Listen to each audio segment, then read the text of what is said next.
साडे पुत्रां नूं सब तो काबिल नहीं समझदा। सानू मास्टर नहीं चाहिदा। की गल वे? ए गली तेरे प्यो दी है जे मटक मटक के टुर रही है। ओए मेरे पिंड स्कूल खोलन दिया शर्तां की ने ए मैं तो लिखवा देना।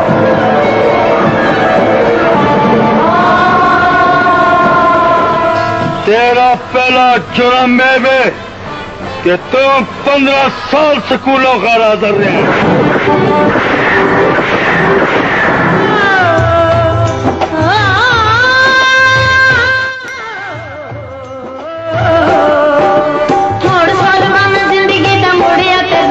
जवानी मिल गई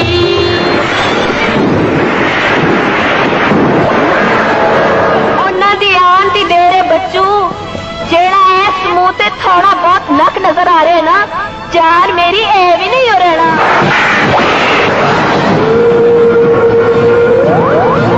और की गल है जेड़ी शह जेड़ी तेरों टिकण नहीं देंदी।